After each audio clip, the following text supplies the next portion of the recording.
Alright, so if you caught my last video, you know I went and got a load of compost for my onion beds because I got to get them in the ground. And that is what we're doing this afternoon. So we got some rain coming in.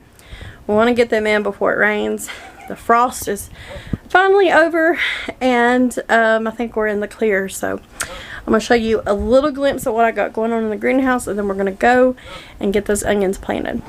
Well, we do got some snapdragons coming up. They're teeny tiny little sprouts coming up, and some parsley, different. This is a blueberry bush. There's some blueberry bushes down here and some cherry trees. And then here I've got some cilantro that I started. And then these are some lettuce bowls I'm selling to some friends, and I'm keeping some for myself. Some more cabbage that just didn't do good. Kale, more lettuce mixes.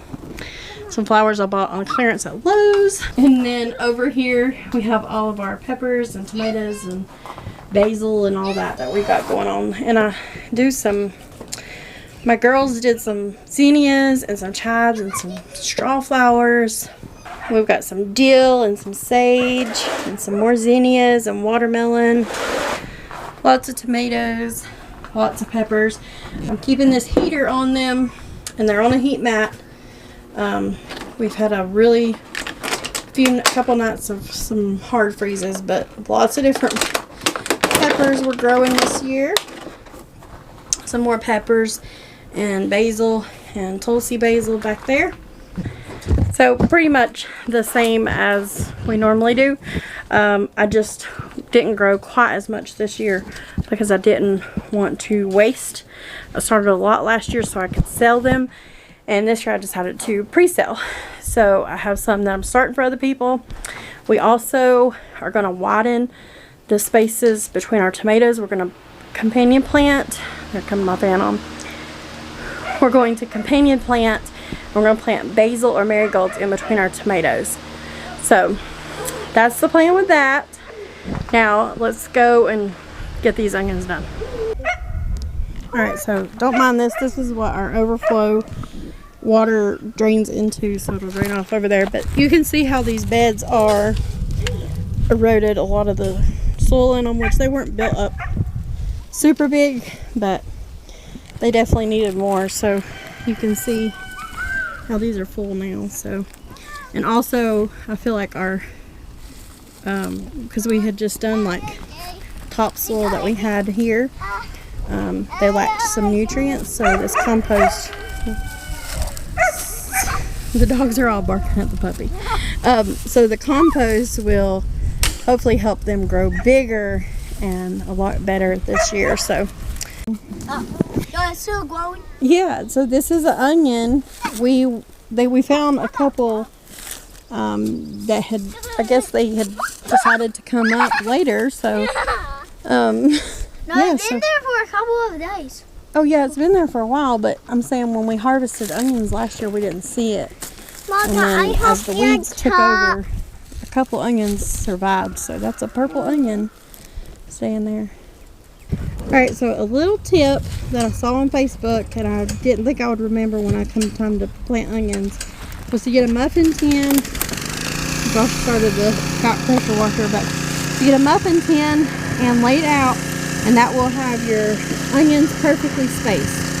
So we can easily see where we can put onions.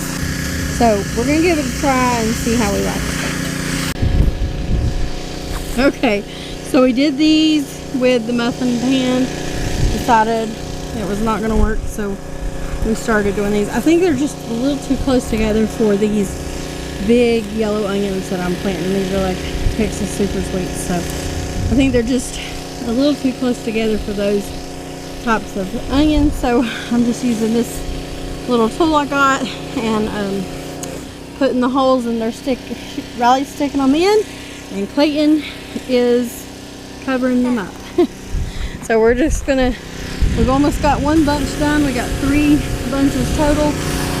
So I don't think we'll use all 3 beds, which is good because I needed a bed to put something else in. So hopefully we can make them fit these 2 beds.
Good morning, guys. So the post office called early this morning and said that our chicks were there, so we're going to pick up them this morning. And we're kind of getting a late start, but it's obviously still pretty early. So we're gonna have to go get some chick feed because I never went to our feed supply and got it. So we gotta run to town and get them. I didn't finish filming us planting the onions. I had to come in and cook supper and things just got in a rush, so we'll just pick up today. They did get planted, they did get rained on, and so they should be pretty good. It didn't frost, it didn't get too cold, so that was good. But let's get to the post office and pick up these baby chicks because I'm sure they're ready to get out of that box. I love these foggy mornings.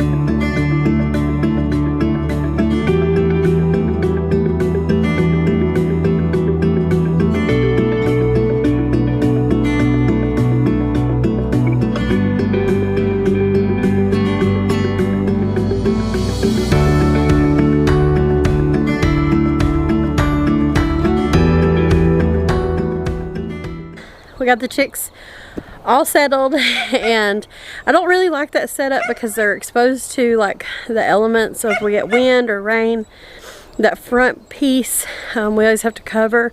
So ideally that would be in like a barn or something, but all of my batteries are evidently dead, so I'm gonna try to wrap this up.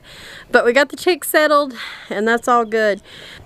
But I did want to invite you guys again to the Farm Where You Live event in Asheville, Homesteading Fair Festival, whatever you want to call it. You can use my affiliate link below.